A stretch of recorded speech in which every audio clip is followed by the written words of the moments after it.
first ball of the 2018 World Cup will be kicked in Moscow exactly 1 year from today, and damn, we are excited. I'm not gonna lie, I've never been to Russia and don't know a whole lot about most of the places where the big matches will be happening. For that reason, here are the 10 things you need to know about the single biggest sporting event on Earth coming at you in Russia 2018. Number 1, Russia famously or infamously won hosting rights at the FIFA Congress in December 2010, beating out a bid from England plus joint efforts from Spain and Portugal and Belgium and the Netherlands. It was on that day that Qatar won the 2022 hosting rights as well. And in the face of all that FIFA controversy that has come to light since, Russia has kept the tournament and are nearly ready to roll out the red carpet. Number 2, the 2018 tournament will be in the same 32-team format as the 2014 edition, with the same allocations for each confederation. The much talked about 48-country format that was recently agreed upon doesn't kick in until 2026. Speaking of teams, the number 3 thing you need to know is just 3 teams have qualified so far. Russia as hosts, Carlos Queiroz's Iran for going undefeated and no goals against in their AFC group, and Brazil, who have bounced back from their disaster on home soil in 2014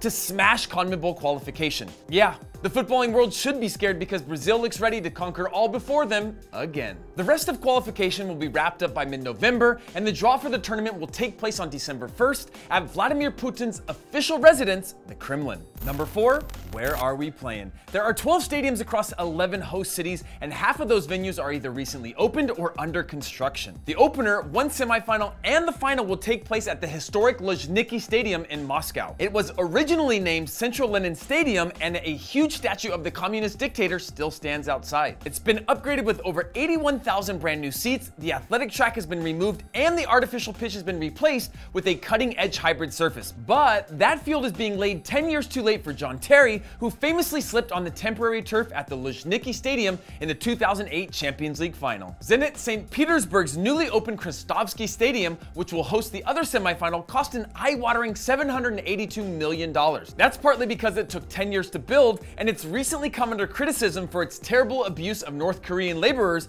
during the construction. Zenit recently started playing their games at the stadium, but the pitch was so poor that they moved back to their old home to avoid player injuries. Hopefully, they sort the surface out for the Confederations Cup, as it's scheduled to host the opening game and the final. Speaking of that kicks off on Saturday. Elsewhere, Saransk is getting the brand new 45,000-seater Mordovia Stadium, despite only having 300,000 residents in the entire city. Kaliningrad is also tiny and is actually separated from mainland Russia by Lithuania and Belarus, but the finishing touches are being applied to the spectacular 35,000 capacity Kaliningrad Stadium, modeled on Bayern Munich's Allianz Arena. And the coolest venue might be Rubin Kazan's Kazan Stadium. It was designed by the same architects who made Wembley and the Emirates Stadium, and its entire front is dominated by a high-definition screen, the largest of its kind in the world. Now to number 5, and it's what we all want: tickets. The cheapest ones will be about $20 for locals or $105 for foreign fans. The most expensive ticket for the final will have an $1,100 face value, but we'll promise you one thing: it'll cost you much more than that. And that brings us to number 6, the ticket package we can all dream of getting. Apparently, the ultra-rich can buy what's called the Bolshoye Troika, or Big 3 package. That VIP status gets you a luxury suite at all 19 games in the Big 3 stadiums: Luzhniki, Spartak Moscow Stadium, and St. Petersburg, which covers the opener, the semifinals, and the final. That package will cost you up to $2.8 million, and only 20 were put on sale. Hurry up and get yours because they're selling surprisingly fast. And number 7, if you do happen to get that insane VIP package, don't worry about much else because Russia is apparently not going to require a visa to visit during the World Cup. Kinda shocking for a country who's traditionally had such closed borders. On to number 8, of course there have been allegations of corruption and stadium worker abuse